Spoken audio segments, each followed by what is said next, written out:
overexposed. I think that's good. Good morning. Well, it's afternoon. It is afternoon. Good afternoon, Facebook and YouTube. Let's start up the show, shall we?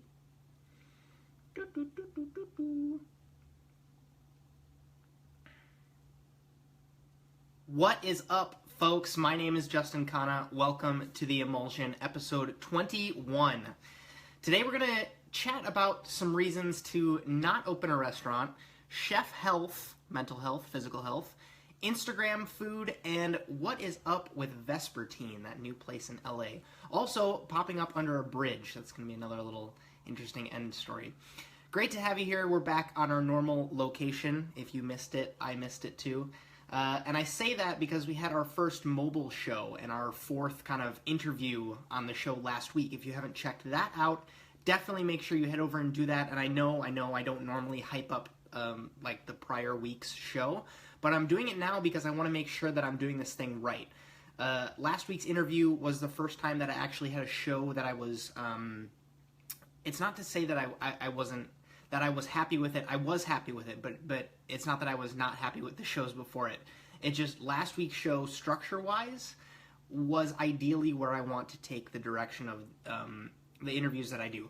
I know it went a little long. I'd also kind of like your thoughts on that. Make sure that I'm like in the time frame that you like to see with podcasts, but I really, really loved the combo where it was news plus an interview, and we kind of like did a little bit of back and forth with that going on. I really, really enjoyed that part, but we actually didn't get into all of the stories that I wanted to cover because I didn't want it to get too long for your guys' sake. I think it went for like 75 minutes on the last episode, whereas most of these episodes are like 25 to 35 minutes, so I guess that makes sense. Two people, double the length of time.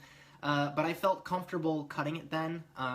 This show admittedly doesn't take up a ton of my time, and I do that on purpose, right? I've committed to one show per week, and no matter what, and I want to make sure that what I do with this show and the time that I do commit to it provides as much value to you as possible. So here's how you can help me as I'm kind of like navigating where this podcast is going to go. I would love for you to leave a comment with what you like about the show, what you don't like, what you'd like to see, where you listen to it as well would really, really help me out. I'm also super psyched to announce that today is going to be the first episode of the Emulsion on Anchor, which, if you haven't noticed, is kind of making leaps and bounds in the audio field. And just to be clear, I know a lot of you watch this on Facebook or YouTube, but that segment, that me recording part of the show, is meant to be purely like a behind the scenes, plus kind of a convenience thing where you can get involved in the live streams and ask questions, suggest stories. That is the foundation of why I started doing these shows live streamed, but it is the behind the scenes process of recording the final product, which is the podcast itself. And I'm going to admit right off the bat that I'm going to kind of change my spiel for the show as well. And I want you guys to know it first before I kind of put it out there to anyone else text-wise. But my tagline for this show, I decided, is going to be a chef's perspective on what's worth sharing through an ambitious culinary career. Because that's what it is, right? I don't and have never kind of boasted about being a know-it-all on this show, but I have, like pulling from the other direction, I have dedicated a huge percentage of my life to this field, and I really feel like I have opinions that bring value by being shared. And I want to emphasize that I'm still moving forward in my own career, and these stories, the ones that we're going to cover today and the ones that we cover every week on this show, are the ones that I pay attention to as I'm kind of progressing and still learning. So, it's the show I wish I would have had when I was a culinary school kid. That's basically what the Emulsion is. And when I was first starting out at restaurants, I never had a resource like that. But, you know, back to you. Please let me know how I can make this more valuable to you. And as I look forward to that, we'll get right into it. Today's beverage, admittedly, I made a really nice cup of AeroPress coffee. But today, I drank it all. I drank it all as I was researching the show. It's in my favorite mug too, J8. So this is like a bottle of cold brew Starbucks coffee. Got it for free at a little 4th of July celebration, so that was nice. But it's not great, it's not bad, but that's what we're drinking on the show as we kind of get into the stories. So I want to start with a topic that has not only been in the news a ton lately, but it's also really related to a story that one of you guys actually sent to me, and that is the health implications on the life of a chef. And this goes into like mental and physical health as well. So let's start with the article right off the bat. Amanda, who's a viewer, friend of mine, sent this to me, so thanks to Amanda. It's from LA Weekly, and it's all about Ari Taimur, who is a chef in LA who wrote this article himself that LA Weekly published, and they titled it, "I'm a chef who walked away from a dream restaurant, and here's why."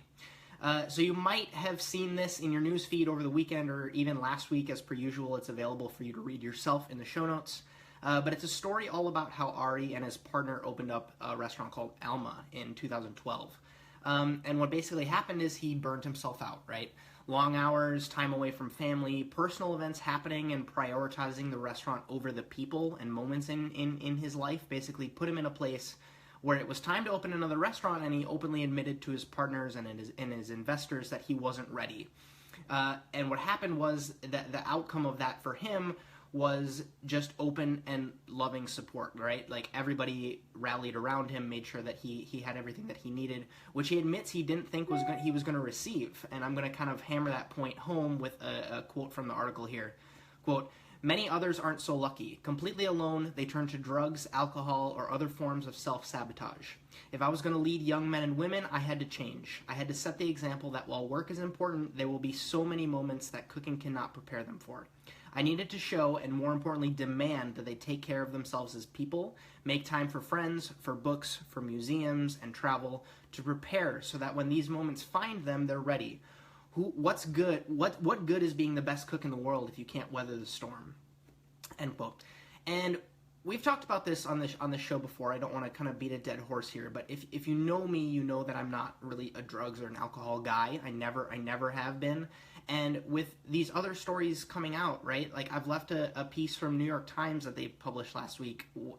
This is in the show notes, when they did a whole piece about Sean Brock and him kind of selling his vintage bourbon collection and going completely sober, and him talking about the problems that he's dealt with that. And then if you're a fan of Chris Costantino, there's literally a piece I saw this week about him and how he feels about his mental health. And we're getting to this amazing point now where I'm kind of like fitting in with the cool kids now, right? Like I got so much shit in my career for not being the stereotypical chef, like not doing drugs and not going out and getting drunk like after service and then coming in super tired.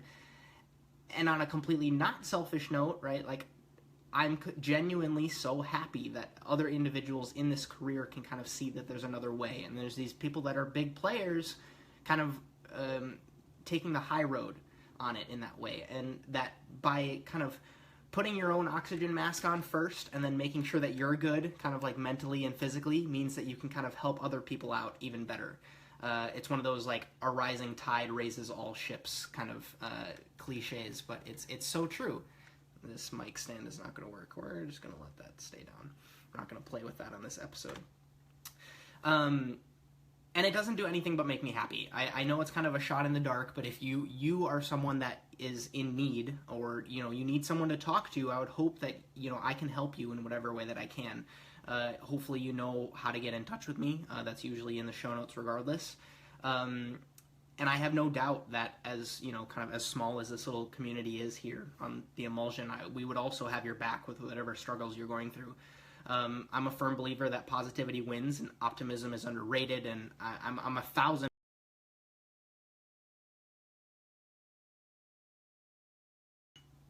Okay, we're back. Perfect. So this is going to have to be a little bit of an editing process for me.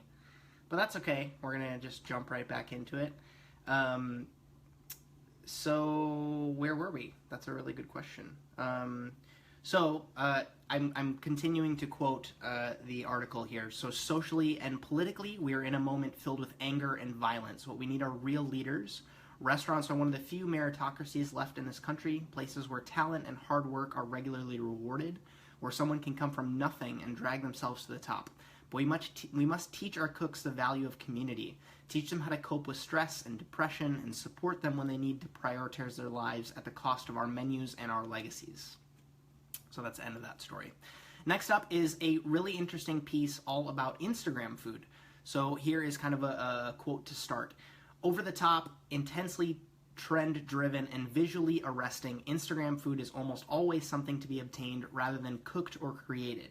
It's elusive and aspirational, something instantly recognizable yet only minimally available. The product of a long line or a transcontinental flight. Its appearance in your timeline signals status. You went to the place, you got the thing. You're the kind of person who lives that kind of life. Instagram food almost has nothing to do with consumption as a gastronomic endeavor. Instead, consuming Instagram food means acquiring it and sharing proof of your acquisition. And to end the quotable section of the article here, the ooze of a buttery grilled cheese, the drip of a just punctured yolk down the side of a double-stacked burger, snow-drifted with truffles, a magically pink drink swirled with neon blue, a 4-scoop ice cream cone melting in the sultry summer heat. These images are intended to elicit visceral, lizard-brain responses of hunger and desire. But somewhere in between screen and mouth, things often go left. Tall burgers, as it turns out, defy the reality of the human jaw.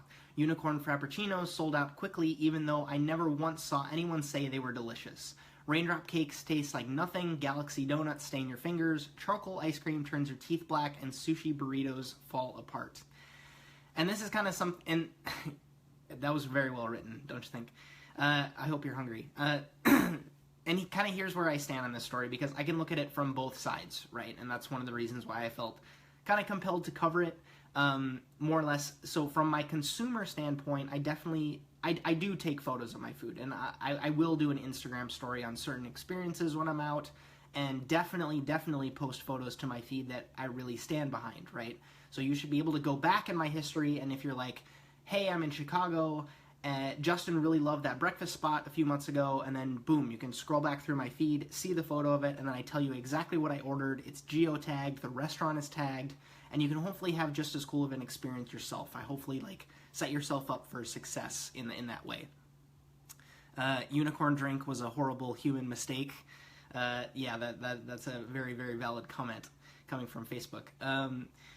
As far as kind of like the part about throwing the food away, I'm completely kind of flip-flopped on this one, right? I only care about how it tastes. I want to kind of see why things get popular. I do it for my own personal kind of research. What part of a, unicorn frappuccino makes people want to stand in line?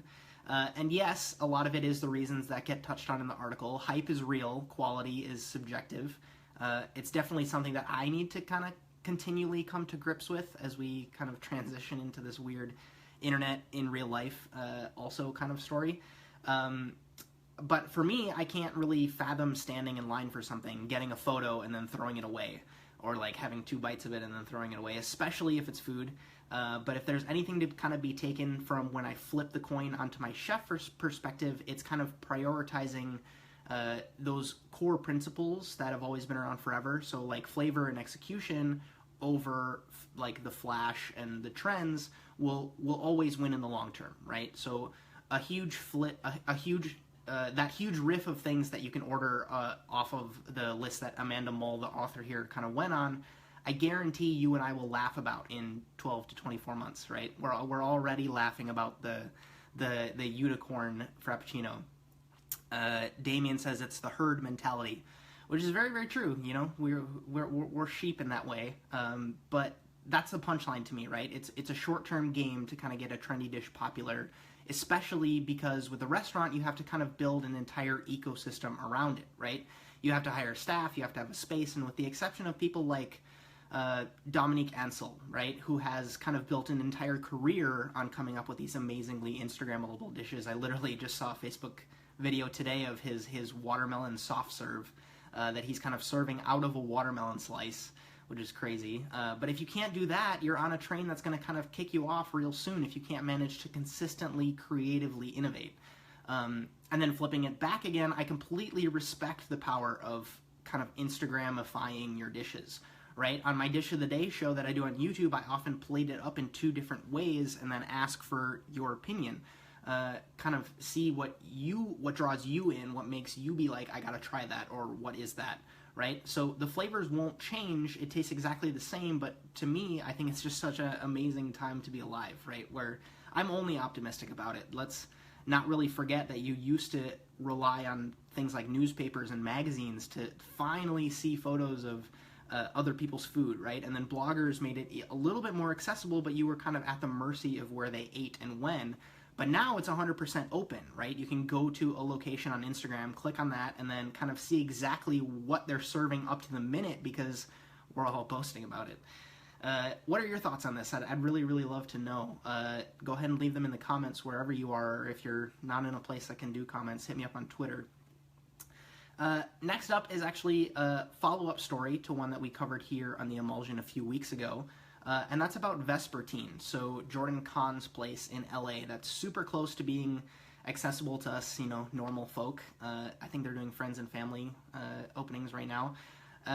That'll also be at a steep price, but we're going to get to that in a second, but I think this might be a piece where I start to kind of alienate some of you. But first, let's talk about the article, and the article is called 20 Questions That Explain Vespertine, LA's Trippy New Tasting Menu Destination. So I'm literally going to go off script here and open the article and read you a few of the questions, and I want you to kind of listen closely to the way that they get asked. So where is Vespertine? How much does dinner cost? How many courses does that get me? What can I expect from the food? Has Jordan said anything about specific dishes that I can latch onto here? What does Vespertine look like? Who designed it? What about music? Has anyone gone inside yet? And the list goes on. There's 20 of them here. And this hopefully kind of ties into the Instagram piece I just talked about, dealing with that kind of divide between consumer and chef. And I can already kind of feel this rant coming on. So let's try to be objective for a second here. Restaurants, especially when you kind of drift into the high end of the spectrum, have adopted ticketing systems in favor of reservation-based systems because it's great. It makes sense, right? Less no-shows, prepaid dinners, advance notice to who's coming, etc. But there's been close to 0.0 upside for the guest itself. They pay the same amount, with the exception of the few places that have kind of had fluctuating times and price models, which, if you're not familiar, it's a supply and demand thing, right? So if you want 7 p.m. on a Friday, it's going to cost you more than 5 p.m. on a Wednesday, just based on when everybody wants to eat. But where I'm going with this is because there's still apparently 6 million questions that go along with an experience like this. Expectations have to be set because the restaurants, truthfully, and way more with a spot like Vespertine, they don't put out a lot about themselves. They want to be known as this place that's kind of like shrouded in allure and mystery. And in reality, they're kind of just confusing people and making themselves a little bit more inaccessible. And sometimes these chefs are the ones, at least back in the day, that wouldn't let anyone take photos of their food. I think we all remember Brooklyn Fare when that was a thing. But the thought that someone in a 2017 environment would rely, not just rely, that's a poor word, they would force word of mouth to be the only marketing for their business when they only serve 22 guests in a night is blasphemy to me. I can't even fathom that, right? No one goes to see, I mean, pick an artist, like The Weeknd. No one goes to see The Weeknd, which, can we just say, is more than $250. I checked. Anna wanted to go see him recently. Plus, you don't get fed. Plus, you have to stand you have to stand there for like 3 hours, packed with other people like sardines. Nobody asks, what can I expect from the music? Or how many songs does $250 get me? Why? Right? Because it's an experience going to see The Weeknd, and you've already kind of established that you like what he's doing. And if restaurants are going to market themselves like shows and concerts, to me, I would like to see them treat themselves a little bit more like performers and musicians. Allow a little bit more of that behind-the-scenes access. To hopefully answer a little bit of your questions on Vespertine, it is a 2-story structure separated into 4 levels where there is no traditional walls supporting the building. There's a patio, so you can sit outside if you want. $250 is inclusive of a 20% service charge or tax, putting the price at $646 for dinner for 2, not including beverage. And a press release from the restaurant says that the menu would comprise 18 or more courses. And if you want to read a little bit more about it, or you're planning on going to Vespertine, or you're going to be in the LA area, go ahead and check out that article. I just thought it was an interesting, it was frustrating. It was frustrating and interesting. I just wanted to give my 2 cents on it. Hopefully you feel better now. I certainly do. I kind of like to segue into our non-industry story for the week. If you have any questions and you're watching live on Facebook right now, go ahead and leave those as we talk about this final story. And that's coming from Mark Zuckerberg, so Facebook co-founder, who posted a video on a project he has going now called Aquila, which you kind of have to see it. It's a flat, thin, like glider-style drone in a sense. Which, if you know me, I love my drones. And in this test, this video that he posted, it flew an hour and 46 minutes over the desert and landed in Arizona.